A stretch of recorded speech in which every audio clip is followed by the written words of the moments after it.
अगर आप बालाजी महाराज के मंदिर से भली भांति परिचित होंगे तो आपको यह पता होगा कि घर लौटते वक्त मंदिर को पीछे मुड़कर नहीं देखा जाता और ना ही वहां से दिया गया कोई भी प्रसाद आप घर ले जा सकते हैं। जबकि हर भगवान के प्रसाद को घर ले जाना शुभ माना जाता है, तो फिर बालाजी महाराज के प्रसाद को घर क्यों नहीं ले जा सकते? अगर आपके मन में भी यह सवाल है तो आज आपको इसका उत्तर मिल जाएगा। लेकिन सबसे पहले किस चमत्कार के बाद इस पौराणिक मंदिर की स्थापना हुई और कैसे इसके चमत्कार के किस्से पूरे भारत में फैल गए, पहले आइए वो जान लेते हैं। शुरुआत में मेहंदीपुर धाम एक घना जंगल हुआ करता था और यहाँ जंगली जानवरों का वास था। सुनसान होने के कारण यहाँ चोर डाकुओं का भी डर था। ऐसे में आम आदमी की पहुंच इस जगह से काफी दूर थी।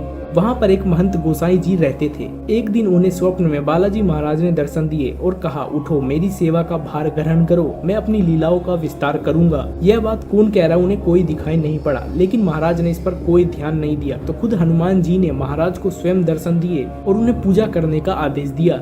दूसरे दिन जब उन्होंने आसपास के लोगों को यह बात बताई तो उन्होंने वहां पर खुदाई की। इसके बाद वहां पर मूर्तियां निकलने लगी। कुछ लोगों ने वहां पर एक छोटे से मंदिर की स्थापना करा दी और ऐसा होने से वहां और भी चमत्कार होने लगे। मेहंदीपुर बालाजी का एक राजा था। जब उसे यह सारी बात बताई गई तो उसने सबसे पहले इसे झूठ मान उस पर ध्यान नहीं दिया, लेकिन फिर बाद में जब उसने इतने सारे चमत्कार देखे तो उसने बालाजी महाराज से क्षमा मांगी और वहां पर एक विशाल मंदिर का निर्माण करवा दिया। महंत गोसाई जी महाराज वृद्धावस्था तक उन्होंने बालाजी की सेवा की। बाद में उन्होंने बालाजी से आज्ञा ले समाधि ले ली। बालाजी से अंतिम क्षण में उन्होंने प्रार्थना की कि मेरा ही वंश आगे तक आपकी सेवा और पूजा करे। मंदिर की स्थापना से लेकर अब तक महाराज का परिवार ही सेवा दे रहा है। 1000 वर्षों के काल से अब तक यहाँ पर 11 महंत सेवा दे चुके हैं। बालाजी महाराज को 2 प्रसाद चढ़ाए जाते हैं। एक है दर का वस्त्र, यह प्रसाद चढ़ाने के बाद ही वहां से तुरंत निकलना पड़ता है, और वही जो दूसरा अर्जी का प्रसाद होता है, आते वक्त उसे पीछे ही फेंकना होता है, या तो आप गाय को खिला सकते हैं, आप उसे घर नहीं ले जा सकते। दरअसल यह मंदिर भूत प्रेत जैसी बाधाओं से मुक्ति के लिए जाना जाता है। तो कहा जाता है कि अगर आप यहाँ का कोई भी प्रसाद खा ले या साथ घर ले जाए तो उस पर नकारात्मक शक्तियां हावी हो जाती है, जिससे वह व्यक्ति और भी ज्यादा परेशानी में फंस सकता है। इसीलिए इस प्रकार के नियम बनाए गए हैं।